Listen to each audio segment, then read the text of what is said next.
장이 끝나도 투자는 끝나지 않는다. 안녕하세요. 어예진의 방과 후 목돈연구소 어예진입니다. 8월 11일 월요일 우리시장 보합권에서 마감했습니다. 코스피는 지난 금요일보다 0.1% 소폭 내린 3,200선에서 거래 마감했고요. 코스닥은 0.3% 올라 810선을 넘기면서 장을 마쳤습니다. 오늘 8월 1일에서 10일 수출액이 발표가 됐습니다. 작년 같은 기간 대비해서 4% 넘게 줄면서 무역 적자를 기록했습니다. 반도체나 선박, 자동차는 증가세를 보여줬는데 국가별로 봤을 때는 미국 수출이 14%, 유럽 35%, 중국 10%씩 수출이 감소했다는 소식입니다. 오늘 화장품 관련주 많이 빠졌네요. 원달러 환율 1원 60전 내린 1,388원에 장을 마쳤습니다. 지금 이곳 목동의 기온은 29.2도, 구름이 많네요. 어예진의 방과 후 목돈연구소 시작합니다. 원디렉션의 What Makes You Beautiful 띄워드리면서 어예진의 방과 후 목돈연구소 문을 활기차게 열었습니다. 김정기님께서 소장님 오늘 가을 체험판인가요? 선선하네요. 이렇게 보내주셨어요. 그러게요. 이 선선한 바람이 불어요. 오늘 저녁에는 꼭 달리기 하러 나가야겠어요. 네. 전정수님께서는요. 소장님 계절이 이렇게 또 슬그머니 변하고 있네요. 어젠 동생네 부부와 술 한잔 하면서 어방목 전파했습니다. 오! 마포구 서대문에서 청취율이 오르면 제가 한몫한 거랍니다. 이렇게 보내주셨어요.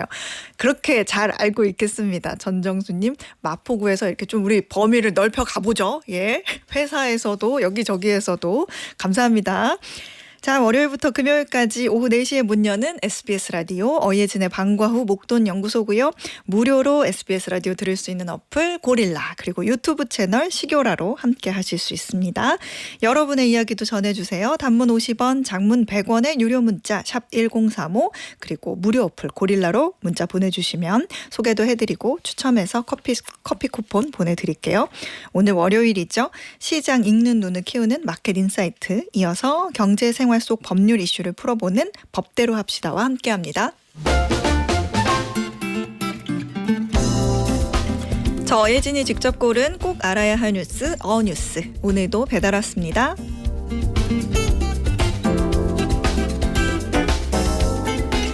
여러분, 낙관적인 사람 하면 어떤 이미지가 떠오르세요? 우리는 종종 낙관주의를 현재에 만족하고 미래에 대한 걱정은 덜하는 태평한 모습으로 생각을 합니다. 그런데 의외로 낙관적인 사람들이 오히려 돈을 더 잘 모은다는 연구 결과가 나왔습니다. 미국 콜로라도대와 영국의 뉴햄프셔대 공동 연구팀이 미국과 유럽에서 약 14만 명을 분석한 결과입니다. 자신의 미래에 대해 낙관적으로 생각하는가에 대한 문항으로 낙관주의 점수를 매긴 뒤 그들의 소득과 저축액을 함께 비교한 건데요. 결과는 뚜렷했습니다.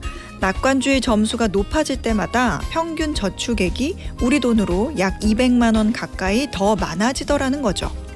부모가 부유하면 더 낙관적일 수 있고 그러면 소득도 더 많을 수 있는데 그런 변수나 학력, 직업 등을 모두 감안해도 결과는 같았습니다. 특히 소득이 낮은 사람들 사이에서 그 효과는 더 두드러졌는데요. 낙관적인 태도는 현재의 어려움에도 불구하고 미래를 위해 꾸준히 실천하게 만드는 심리적 자원이 된다는 게 이 연구의 결론입니다. 낙관주의를 저축 습관으로 연결하려면 구체적인 계획이 중요했습니다.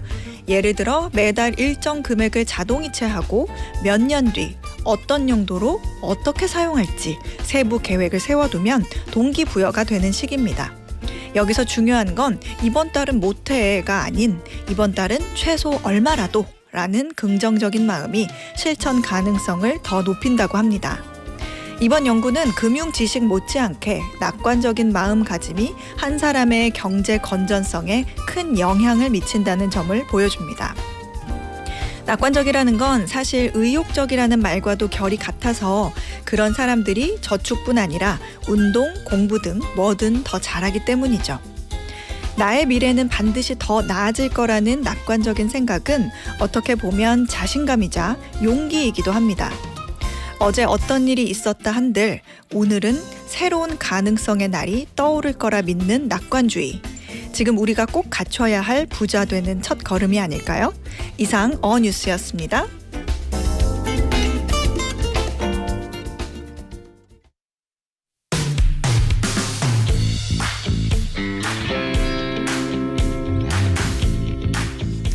시장 읽는 눈을 키우는 마켓 인사이트.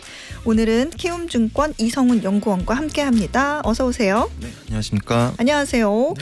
오프닝에서도 잠깐 전해드렸지만 오늘 코스피, 코스닥 어떤 흐름 보였는지 정리 한번 함께 해볼까요? 네, 이제 오늘 국내 증시 같은 경우에는 양지수 이제 혼조세로 마감을 하였습니다. 네. 코스피는 이제 개인과 이제 기관 투자자에 대한 매도 물량이 출회되면서 0.1%대 하락한 반면 코스닥은 이제 외국인 기관 순매수에 힘입어서 0.3%대 상승을 하였습니다. 세부 업종별로 살펴보면 상승 업종으로는 이제 중국발 감산 소식 속에 네. 리튬 가격 상승에 대한 기대감이 좀 반영이 되면서 2차 전지 관련주가 좀 강세를 보였고요. 반면 이제 지난주에 상승률이 높았던 화장품 업종 같은 경우에는 오늘 들어 이제 차익 실현 매물이 좀 출회되면서 일부 좀 주종세를 보였습니다. 전반적으로 이제 세제 개편 우려도 있고 이번 주에 이제 물가지표, 미국의 물가지표나 경기지표에 대한 관망세가 좀 짙어지면서 국내 증시 같은 경우에는 뚜렷한 방향성을 보이지 않았고요. 이를 반영을 하면서 미국 선물 시장도 현재 보합세를 보이고 있고 원달러 환율도 1,388원대에서 좀 안정된 흐름을 보이고 있다. 이 정도로 요약할 수 있겠습니다. 그렇군요. 오늘은 바다 건너 시장부터 좀 보고 오죠. 뉴욕 증시가 지금 기술주 중심의 랠리가 좀 지속이 되는 모습이에요. 엔비디아는 거의 뭐 금요일 종가가 182달러 이렇게까지 갔죠. 주가 상승 요인들 어디서 찾을 수 있을까요? 네, 사실 뭐 주가 상승 요인이라기보다는 그 변동성을 유발할 수 있는 요인들이 굉장히 이제 적어졌다. 이 부분들이 주가 상승을 좀 유발하고 있다 이렇게 말씀을 드릴 수가 있겠습니다.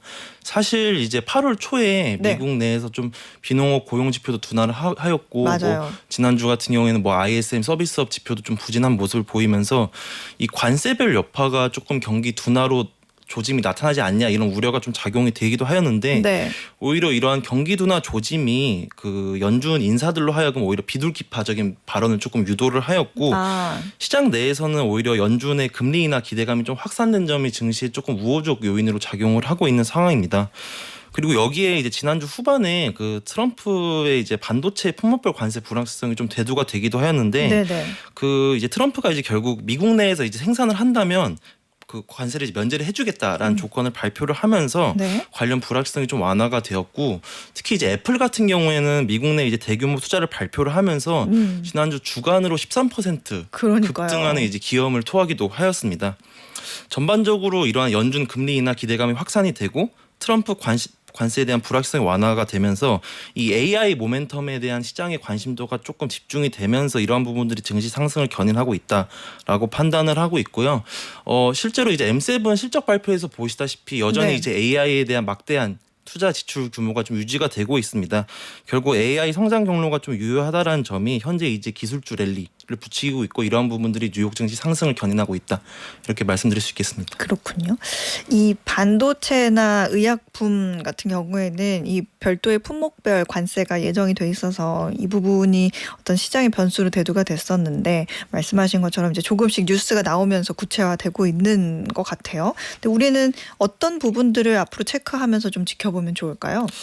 네, 사실 이제 원래는 국가별 상호 관세에 조금 시장이 초점을 맞췄다면 이제는 이제 또 품목별 관세라는 새로운 변수가 산 넘어 산이야 정말 또 나오고 있는 상황인데 사실 전반적으로 앞서 제가 서두에서 말씀드렸다시피 주식 시장 내에서 이제 관세 민감도 자체는 좀 낮아져 있는 상황이에요. 근데 이게 단발적으로 자산 가격에는 계속 영향을 미치고 있거든요. 가령 지난주 같은 경우에는 뭐 미국 정부가 이제 그 금괴 에 대한 관세를 39% 부과하겠다라는 내용이 발표가 되면서 뭐 금 가격이 변동성이 높아지기도 하였고 뭐 그 이전엔 사실 구리 가격도 마찬가지였거든요. 그리고 뭐 미중 관세 유예 시한이 사실 12일에 만료가 되는데 이게 연장될 것이다라는 게 아직 트럼프 언급으로는 완전히 공식적으로 발표가 되지 않은 상황이거든요. 그래서 관세 불확실성 어느 정도 잔존하고 있다 이렇게 볼 수가 있겠고 사실 금주 이제 최대 관심사는 아무래도 이제 반도체나 의약품과 같은 품목별 관세가 될 것으로 보이고 있고 이번 주 이들 품목에 대한 구체적인 관세율이나 뭐 조건들이 발표가 될 것이다라고 이제 예정이 될 것으로 예상이 되고 있습니다. 사실 그 지난주 이제 트럼프가 그 반도체에 대해 100% 관세를 부과하겠다라고 언급을 하면서 이제 관세 우려를 좀 불러일으키기도 했는데 네. 다만 이후에 이제 트럼프는 본인 임기 내에 미국 내에서 이제 반도체 공장을 짓는 업체는 관세를 면제하겠다라고 밝혔고 국내 산업 관점에서도 사실 대통령실에서 한국은 이미 최애국 대우를 받기로 약속을 했다. 라는 점이 지난주 후반 이제 국내 반도체와 관련된 관세 우려를 조금 완화시키는 요인으로 작용을 했는데 다만 여전히 반도체 외에도 뭐 스마트폰이나 PC 부품 등과 같은 구체적인 품목에 대한 관세율은 아직 공식적으로 발표가 되지 않은 상황입니다. 네. 따라서 이번 주에는 이러한 품목별 관세 내용이 어떻게 발표되는지에 따라 관련 뭐 IT에 대한 주가 방향성이 결정되지 않을까 이렇게 생각하고 있습니다. 그렇군요.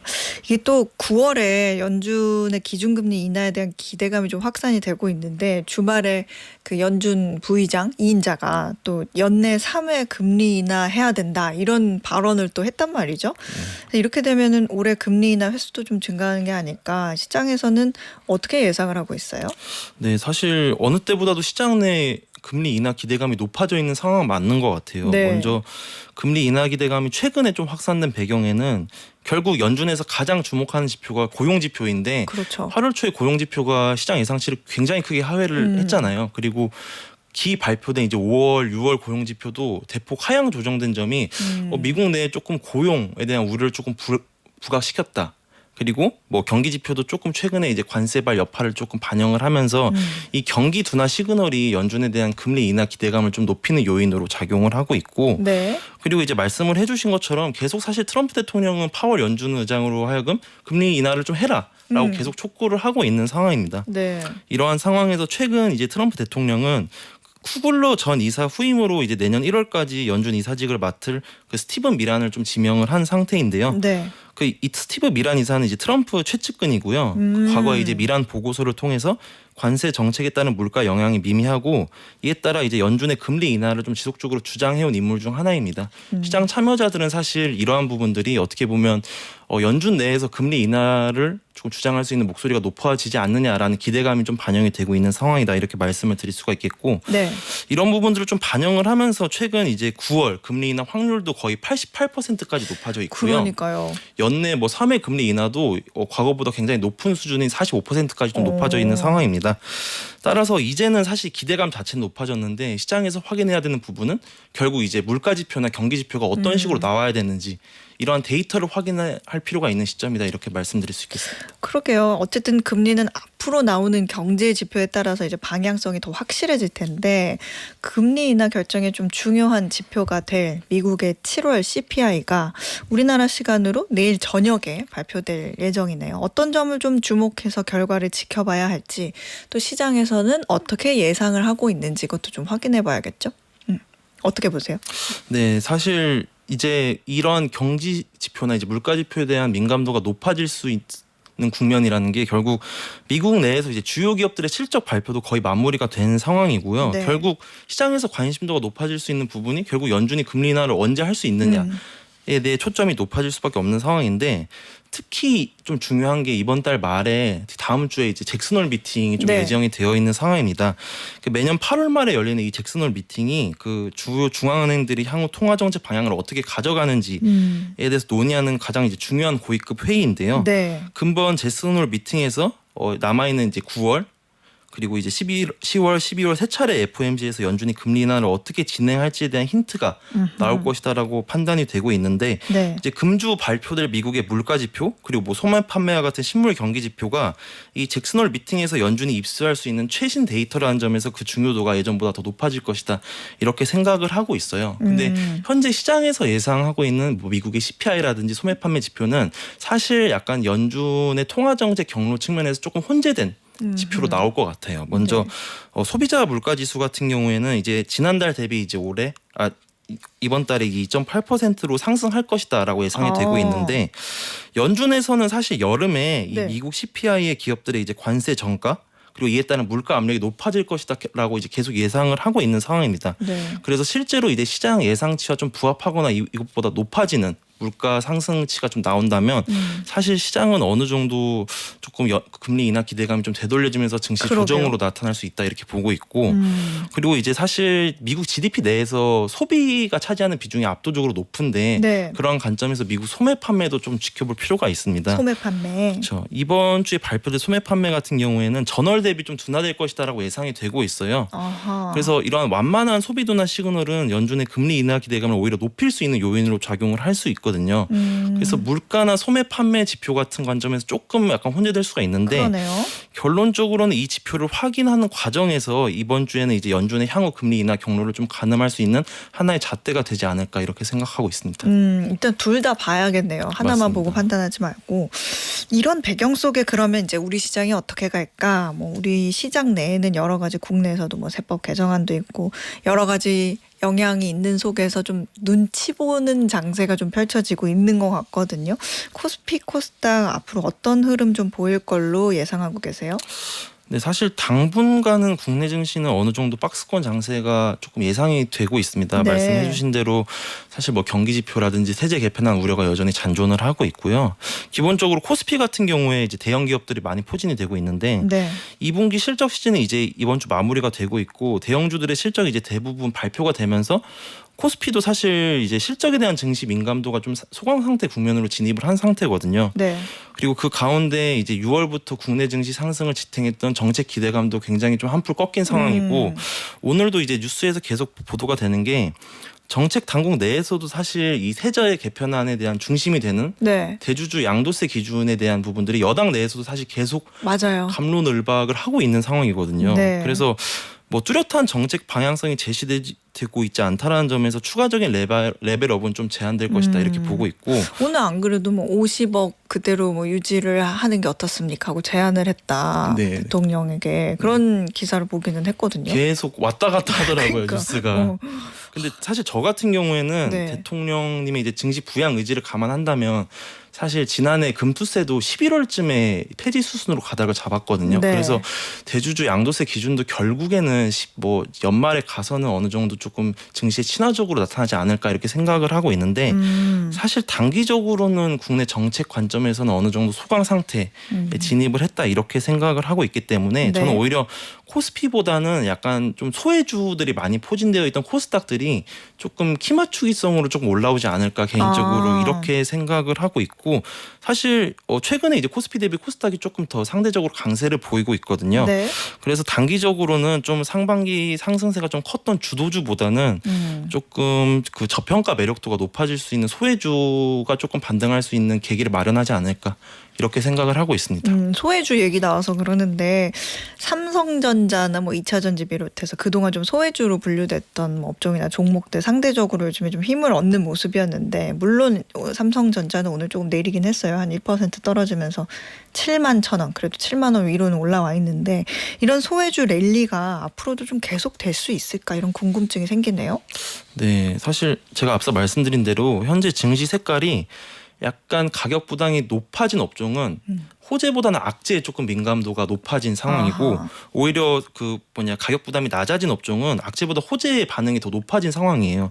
일례로 이제 지난주 방산주를 주가 흐름을 보면 좀 이게 단연 나타날 수 있다 이렇게 보고 있는데 네. 상반기 이제 주도주 역할을 했던 방산주가 뭐 개별 기업의 이제 어닝 쇼크도 있었는데 사실 이번 주 15일에 이제 미국과 러시아의 정상회담이 조금 예정이 되어 있는 네. 상황입니다. 알래스카에서 있죠. 그렇죠. 네, 여기서 이제 그 우크라이나 종전과 관련된 기대감이 좀 부각이 되고 있다라는 점이 오히려 전쟁에 대한 수혜주 관점에서 방산주에 대한 주가를 지난주부터 좀 약세 흐름을 불러일으킨 요인이다 이렇게 생각을 하고 있고 방산주가 좀 약세를 보인다는 거는 뭐 종전까지는 아니어도 뭐 휴전이든 뭔가가 어떤 그렇죠. 결과물이 나오지 않겠느냐 네, 맞습니다. 이런 기대감이 그렇죠. 있다 이런 거죠. 네, 사실 방산주 같은 경우에는 워낙 호재를 계속 반영을 하면서 주가가 너무 높아진 상황이기 때문에 네. 이렇게 조금 어떻게든 악재가 나타날 수 있는 기미만 보이면 이게 주가 하락으로 나타나고 있는 것 같아요. 네. 근데 뭐 사실 우크라이나가 끼지 않는 회담에서 이게 실제로 종전이나 휴전이 될 수 있느냐는 그렇죠. 까봐야 알 것 같긴 한데 네. 어쨌든 이러한 부분들이 방산주 주가에 좀 반영이 되고 있고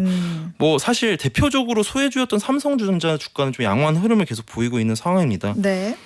뭐 테슬라에 이어 이제 애플에도 반도체 이제 파운드리 수주에 성공했다라는 소식이 전해지고 있고 그리고 이제 그 삼성전자 같은 경우에는 미국 내에 이제 대규모 공장을 건설을 하고 있어요. 그래서 이러한 부분들이 이제 관세에 대한 면제에 대한 기대감을 좀 작용을 하고 있고 네. 이게 사실 비단 삼성전자뿐만 아니라 이 삼성전자 밑단에 있는 뭐 관련 밸류체인 소부장 종목들까지 그 주가 상승을 좀 유인하는 이제 기제로 작용을 하고 있고요. 네. 2차 전지도 사실 마찬가지예요. 사실 워낙 2차 전지 주가가 계속 하락세를 보였는데 최근에 이제 중국발 뭐 공급 감산 개혁 네. 그리고 뭐 탄산 리튬 가격 상승 기대감, ESS 추가 수주 기대감이 좀 겹치면서 2차 전지 관련 종목들이 오늘도 사실 굉장히 높은 주가 상승률을 보였거든요. 네.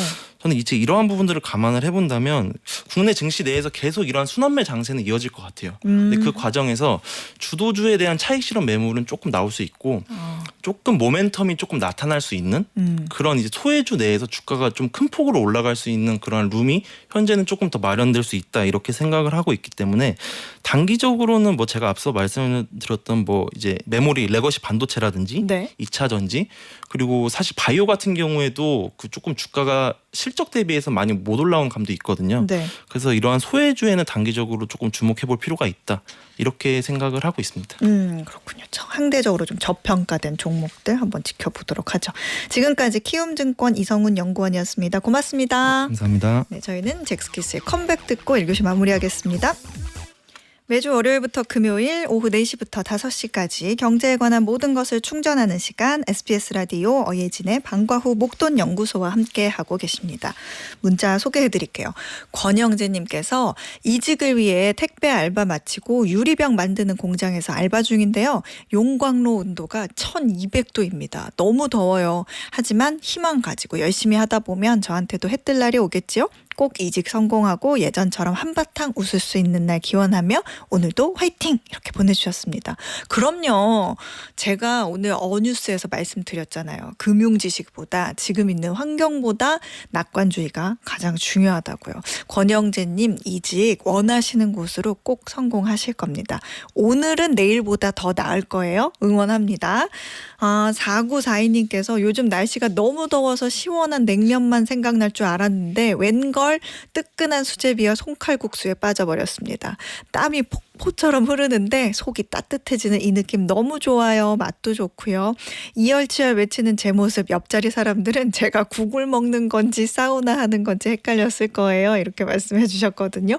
오, 그러게요. 이열치열이 맞는 것 같아요. 오히려 뜨겁게 먹고 땀 한번 흘리고 나면 나중에 선풍기만 쬐어도 굉장히 시원하잖아요. 좋은 방법인 것 같습니다. 김미숙님께서는 더위가 한풀 꺾여서 살만하다 싶었는데 비염과 감기가 함께 찾아왔는지 재채기와 기침 때문에 힘들어서 오늘 센터 수업도 빠졌어요. 이렇게 보내주셨네요. 그러게요. 이게 에어컨 바람이 너무 건조해서 비염 잘 올 수 있고 재채기 기침 잘 할 수 있는 것 같아요. 저도 그런 기운이 있을 때는 코 세척 한번 하니까 괜찮아지더라고요. 코, 목 건조하지 않게 물 많이 드시고 코 촉촉하게 해주세요. 자, 오늘의 퀴즈 풀고 2교시로 넘어가 볼게요. 한국 축구 대표팀의 주장 손흥민 선수가 새로운 도전에 나섰습니다. 영국 프리미어리그 토트넘 하스퍼를 떠나 미국 2리그의 LAFC 팀으로 이적을 했는데요. 미국 리그 데뷔전에서 동점 페널티킥 유도하는 등 맹활약을 펼치기도 했죠. 사실 미국에서 축구는 미식 축구, 농구, 야구, 아이스하키 등에 비해 인기가 덜하지만 최근 슈퍼스타 리오넬 메시, 부스케츠에 이어 손흥민 선수까지 영입하면서 리그 부흥에 힘쓰고 있습니다. 여기서 퀴즈 나갑니다. 손흥민 선수가 이적한 LAFC가 속해 있는 미국 프로축구 리그의 이름은 무엇일까요? 힌트는 메이저 리그 사커의 약자입니다. 1번 ARS, 2번 MLS, 3번 CIA. 정답 아시는 분들은 단문 50원, 장문 100원의 유료 문자 샵 1035나 무료 어플 고릴라로 보내주세요. 당첨되신 분들 중에 추첨해서 편의점 상품권 보내드립니다.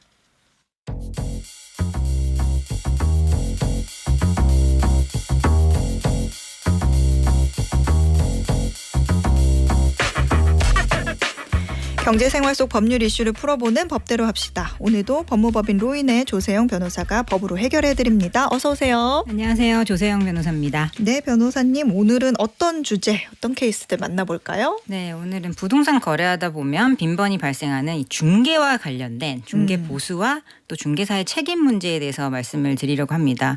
최근 이 부동산 시장의 침체 그리고 분양권 거래 증가, 전세 사기 이슈 등으로 인해서 공인중개사의 보수 산정과 법적 책임이 중요한 이슈로 떠오르고 있는데요. 중개보수 산정 기준은 어떠한지 그리고 초과 보수를 반환받을 수 있는지 설명 의무는 어디까지인지 전세 사기 연루됐을 때 어떻게 해결할 수 있는지까지 구체적인 사례와 함께 살펴보겠습니다. 공인중개사의 중개보수라는 거는 기본적으로 어떻게 정해지는 거예요? 네, 이게 보수가 어떻게 정해지는지 법정 상한 요율이 법에 딱 정해져 있거든요. 네. 그게 각 지방자치단체의 조례에 따라서 그리고 공인중개사법에도 규정이 있습니다. 예를 들어서 서울시 기준으로 말씀을 드리면 주택, 아파트를 포함하는 이 주택의 매매는 금액에 따라서 2억에서 9억 사이는 0.4%, 9억에서 12억 사이는 0.5% 이렇게 딱 정해져 있어요. 이게 상한 요율이 0.4%에서 0.7%까지로 상한 요율이 나뉘어 있고요. 임대차는 조금 더 달라요. 임대차는 또 5천에서 1억 사이는 0.4% 이런 식으로 나뉘어져 있어서 0.3%에서 0.6% 사이로 금액에 따라서 상한 요율이 각각 정해져 있습니다. 이 범위를 초과해서 수수료를 받는 경우에는 공인중개사법에 따라 처벌 대상이 될 수도 있습니다. 상한 요율이라는 게 법적으로 줄 수 있는 또 받을 수 있는 최대 비율을 말하는데 이 이상은 주면 안 된다 이렇게 상한을 둔 비율인데 매매 같은 경우에는 금액에 따라 0.4%에서 0.7%까지 임대차는 0.3에서 0.6%까지 이 요율에 따라서 무조건 지급해야 되는 거는 아니죠. 네, 말씀드린 대로 이게 상한 요율이기 때문에 네. 어떤 중개사무실에는 이제 법적으로 중개 보수가 정해져 있어요라고 하면서 깎아줄 수 없다라고 말씀을 하시는데 이건 틀린 말입니다. 법이 규정하는 요율은 말 그대로 상한 요율이라서 협의만 되면 이 상한 범위를 넘지 않는 선에서 얼마든지 그 낮은 가격으로도 보수를 책정할 수 있다는 뜻입니다. 그리고 이 중개 보수 외에 이걸 좀 잘해주면 돈을 더 드리겠다 이렇게 약정하는 경우도 가끔 있는데 네. 이렇게 중개 보수 외에 금품을 받아서는 안 됩니다. 합쳐서 중개 보수 한도를 초과해서 금품을 받게 되면 6개월 내에 자격 정지가 일어날 수도 있고요. 네. 아니면 중개사무소 등록 자체가 취소될 수도 있습니다. 그리고 형사처벌도 받을 수 있어요. 1년 이하의 징역 또는 1,000만 원 이하의 벌금에 처해질 수 있습니다. 그래서 만약에 이미 상한 요율보다 높은 금액을 지급을 하셨다면 그 초과한 범위만큼은 돌려달라고 반환 청구도 할 수 있습니다. 그렇군요. 근데 궁금한 게 이게 보통 이제 중개사무실이 다 그런 건 아니지만 가끔 가다가 이제 생애 최초로 집을 사는 분들은 잘 모르니까 그런 분들에게는 중개보수 이거는 어떻게 드리면 돼요? 하고 물었을 때 저희 0.07 이상 받으면 저희 큰일 나요. 그러니까 0.07만 주세요. 이렇게 얘기하는 헷갈리게 말씀하는 분들도 있잖아요. 그러면 0.07은 당연히 줘야 되는구나 이렇게 착각하는 분들도 있을 수 있고 근데 반대로 내가 이렇게 중개사분의 도움을 받았는데 거의 내가 다 한 것 같아. 별로 도움을 받지 못한 것 같고 조금 언짢은 것도 있었고 그래서 나는 최저로 드리고 싶은데 이거는 내가 정할 수 있는 거예요? 아니면 무조건 협의를 거쳐야 되는 거예요? 통상 다 끝나고 얘기합시다 이렇게 얘기를 하는 경우가 있는데 네. 이게 맹점이 계약서에 보면요. 중개대상물 확인 설명서라는 게 같이 붙거든요. 근데 보통은 이렇게 앞장에 있는 계약 대상에 대한 네. 중요한 내용을 위주로 읽지 뒷장에 여러 장 붙는 그 집에 대한 설명 그런 란을 자세히는 안 읽어보신단 네네. 말이에요. 근데 그 안에 중개 보수에 대한 규정이 같이 들어가 있는 경우가 굉장히 많습니다. 그래서 거기에다가 그냥 중개사 임의로 상한 요율을 그냥 쓰는 경우도 많아요. 그렇다면 나중에 그게 날인이 다 돼 있는 거예요. 당사자들의. 그럼 지켜야 되는 거예요? 그래서 그게 효력을 발휘를 하거든요. 그래서 별도로 만약에 다 끝나고 잔금까지 치르고 나서 우리 얘기해서 정해요. 이렇게 얘기를 했다면 그 칸을 비워두셔야 됩니다. 향후에 협의하기로 함. 이렇게 써주시거나. 그러니까 그 내용을 명시를 해버리게 되면 내 뜻대로 날인한 게 아닌데요라는 걸 입증하기가 굉장히 어렵습니다. 내 도장이 날인이 되어 있기 때문에 네, 그 부분은 미리 이야기. 사실 원칙은 계약서를 쓰기 전에 미리 이야기를 하셔서 요율을 정해서 쓰는 게 제일 좋고요. 네. 만약에 그렇지 않다 하면은 향후에 정하기로 하였다 정도를 남겨두시는 것이 제일 좋겠습니다. 그 다 거래 끝나고 나서 마지막에 중개보수를 정해서 주고받는 게 아니었군요. 네네네. 미리 정해라. 이거 굉장한 팁 같네요. 만약에 근데 내가 저 0.4도 안 되겠어요. 0.3 드려야겠어요. 이렇게 했을 때는 그 싸움이 날 수도 있는 거예요? 아니면 그렇죠. 그대로 그렇게 되면 이제 분쟁이고 서로 끝까지 뭐 0.35 정도에 해결이 되면 제일 좋은데 그게 안 된다면은 오히려 보수를 청구하는 소송을 당하실 수도 있는 것이고 중개사님 입장에서는 또 열심히 하셨는데 그 안 주시게 되면 또 기분이 나쁜 그쵸. 거니까 서로 간에 협의를 해야 해야 된다. 문제입니다. 네. 이게 또 중개가 아니라 컨설팅 명목으로 뭐 용역 계약이나 서비스 계약을 별도로 요구하는 경우도 있다고 하네요. 네, 실제로 이게 좀 그냥 일반 아파트나 이런 경우는 잘 없는데 비교적 덩치가 큰 토지라든지 뭐 건물 같은 걸 매매하거나 임대차 하는 경우에는 컨설팅 용역 계약의 형태로 별도 계약서를 하나 더 써서 이게 중개보수가 상한이 있다 보니까 이것보다 네. 이제 돈을 더 받기 위해서 아하. 용역비라는 걸 지급받는 사례들이 있는데요. 이게 무조건 안 되는 건 아니고요. 쟁점은 해당 중개업자가 중개사의 일반적인 중개 업무만 하였는지 아니면 그 업무를 넘어선 별도의 자문이나 정보 제공 등의 행위를 했는지가 중요한 기준이 됩니다. 진짜 컨설팅을 했느냐 여부가 쟁점이 되는 거죠.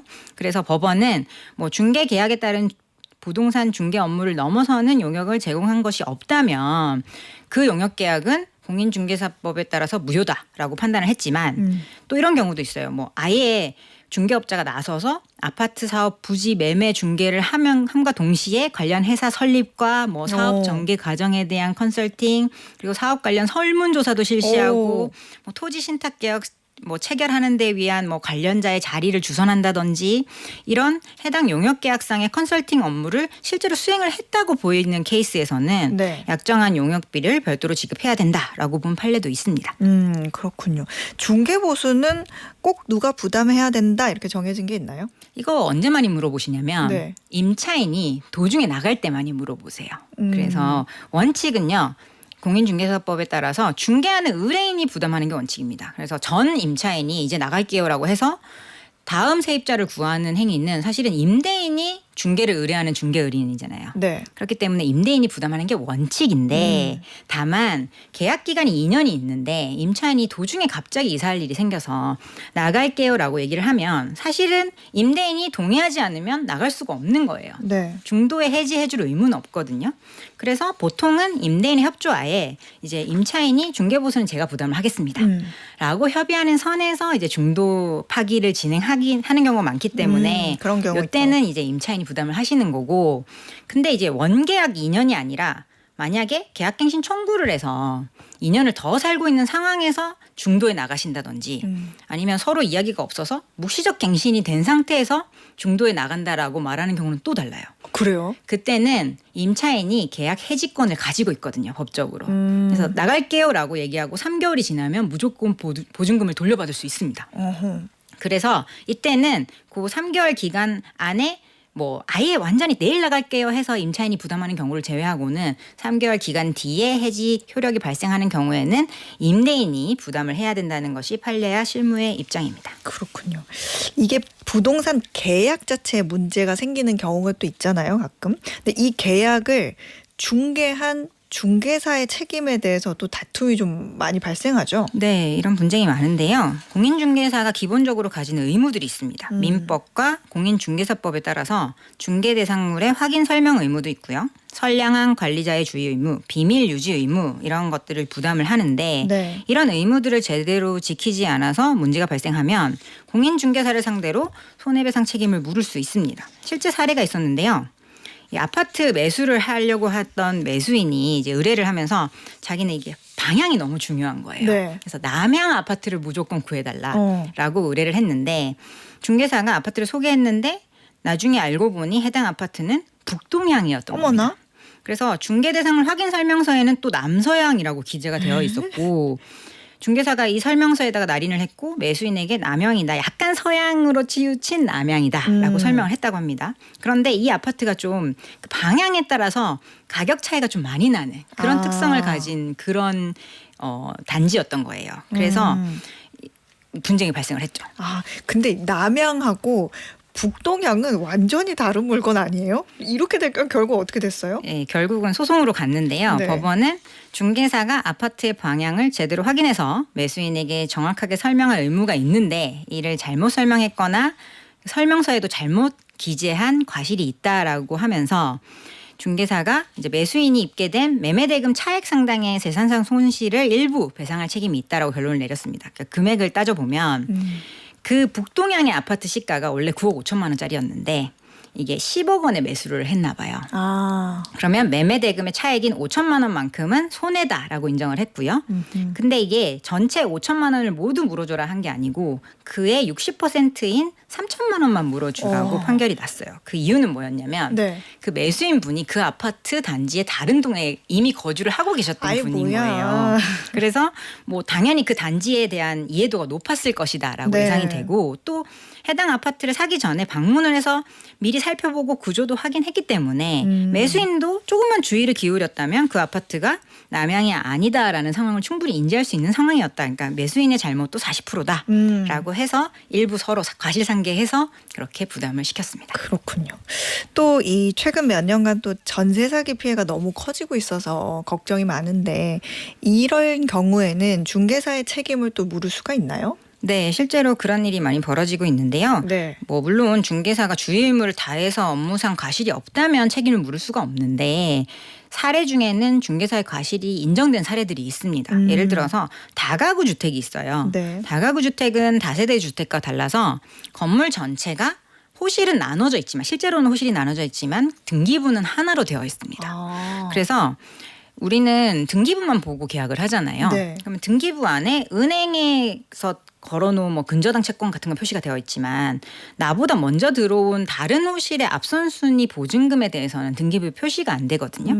그래서 이 부분을 설명해줄 책임이 있는데 제대로 설명을 안 해준 거예요. 그래서 어떻게 했냐면 한 10개 호실이라고 치면 네. 그중에 이제 9개 호실이 이미 다 차 있는 상태에서 1개 호실이 남아서 거기에 들어가신 분인데 전세를 하려니까 좀 걱정이 되잖아요. 그러니까 앞에 호실들이 보증금이 너무 많으면 네. 차례대로 빠지면 이제 내 걸 못 얻을 수도 있으니까 물어봤더니 다른 호실들은 거의 다 월세로 되어 있어서 보증금이 되게 적다. 확인을 못하니까 그렇게. 네네. 그래서 그 말을 믿고 전세로 들어가셨는데 얼마 지나지 않아서 대출금을 못 갚아서 집주인이 경매 개시 결정이 일어났고 네. 나중에 이제 배당표를 받고 보니까 나보다 앞선 세대 9세대 모두 전세로 되어 있는 거예요. 어머나. 그래서 차례차례 빠지거든요. 이 확정일자에 그렇죠. 따라서. 네. 그러면 소액보증금 최우선 변제액 정도만 건질 수 있고 사실 나머지 금액을 다 잃어버리는 그런 상황이 됐던 겁니다. 그래서 임차인은 뭐 집주인을 상대로는 당연히 소송을 제기를 했겠지만 집주인이 돈 나올 구석이 없으니 중개사를 상대로도 손해배상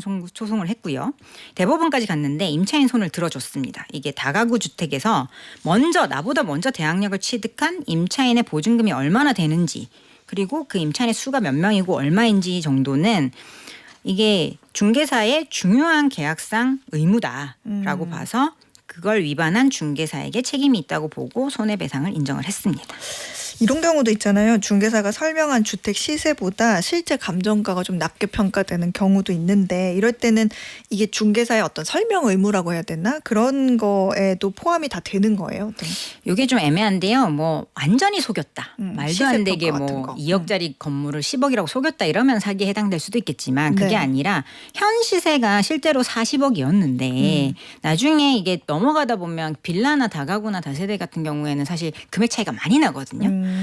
그럴 때에는 감정가가 갑자기 절반으로 훅 떨어지기도 하고 그렇습니다. 이런 경우에는 중개사에게 시세가 나중에 떨어질 수도 있다라는 것까지 설명할 의무는 없다라고 판단을 했습니다. 이 감정가 하락하는 것은 시장 상황에 따라서 변동 가능성이 큰 거고 이거는 또 감정평가사가 할 업무지 네. 이제 중개사가 이것까지 감당해야 될 의무는 없다라고 봤습니다. 만약에 공인중개사가 사기를 치면 어떤 책임을 져요? 네, 사기의 수단으로 중개사 자격을 이용을 했다면 이건 과실이 아니라 아예 고의적인 범죄죠. 그래서 공인중개사가 사기로 손해를 입힌 경우에는 뭐 당연히 민사상 손해배상도 가능하고 공제보험에서 보험금 청구도 가능하고요. 네. 그리고 별도로 형사처벌로 사기죄에 해당이 돼서 10년 이하의 징역이나 2천만 원 이하의 벌금에 처해질 수도 있습니다. 그리고 뭐 금액이 크면 특정경제범죄가중처벌법이 적용될 수도 있고요. 그래서 이게 공제보험이 있는데 보통 그걸 이제 계약할 때 계약서 뒤에다 붙여주시거든요. 네. 네, 뭐 공제보험 상한금액 2억 이렇게 네, 그런 거 써주신단 말이에요. 스티커 같은 거. 왠지 마음이 든든한데 네. 이게 한 건 한 건마다 2억이 보장되는 게 아니고 이 1년 중에 아, 맞아.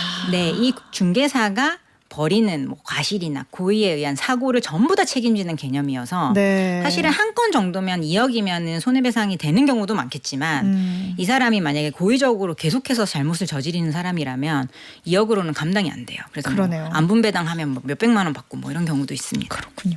중개사무실에서 보면 중개사 말고 직원들도 많잖아요. 근데 직원이 잘못한 경우에도 중개사에게 책임을 좀 물을 수 있나요? 네, 이런 직원들을 중개보조원이라고 부르고요. 네. 중개사 협회 홈페이지에 들어가시면 중개사 본인뿐만 아니라 보조원 등록된 직원들까지 다 확인하실 수 있어요.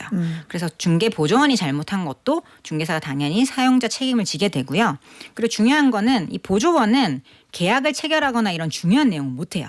그냥 현장을 답사해 준다든지 뭐 연락을 취한다든지 그런 간단한 업무만 가능하고 계약의 본질적인 부분을 다루는 거는 중개사 본인이 직접 해야 되는 겁니다. 그래서 만약에 중개사가 아닌데 그 사람이 거의 계약까지 다 주도를 한다 이러면은 좀 의심스러운 사무실이니까 되도록 일을 안 하시는 게 좋겠습니다. 우리가 앞에 뭐 수수료율 얘기했는데 반대로 이제 정말 열심히 일한 중개사분들이 중개 보수 못 받아가지고 곤란한 경우 있잖아요. 그럴 때는 보통 어떻게 돼요? 네, 맞습니다. 실제로 저희도 그런 상담도 하는데요. 네. 뭐 중개 업무 소홀함 없이 잘 수행을 했고 계약도 잘 진행이 돼서 끝까지 갔는데 중개 보수가 너무 높다면서 지급을 거부하는 사례도 있었고요. 또 중개사가 소개해서 거의 계약까지 다 체결이 됐는데 중개 보수가 아까운 겁니다.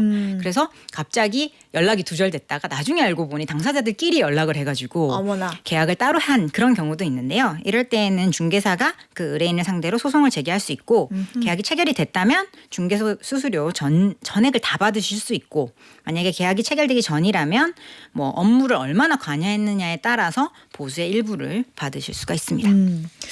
마지막으로 이 부동산 거래를 할 때 중개와 관련해서 좀 우리가 조심해야 할 점들 좀 정리해 주신다면요? 네, 말씀드린 바와 같이 공인중개사 자격을 가진 중개사 본인이 직접 계약을 진행하는지를 꼭 확인하시고요. 네. 그리고 중개보수 요율, 거래 전에, 그러니까 적어도 계약서를 완전히 쓰기 전에는 어느 정도 협의를 하시고 서류로 남겨두시기를 추천드립니다. 그리고 뭐 받았던 계약서, 영수증, 설명서 같은 것들을 적어도 복사본 같은 거라도 다 받아서 보관을 하시고요. 계약 관련된 통화나 대화 내용 같은 게 녹음이 되어 있으면 더 좋겠습니다. 그렇군요.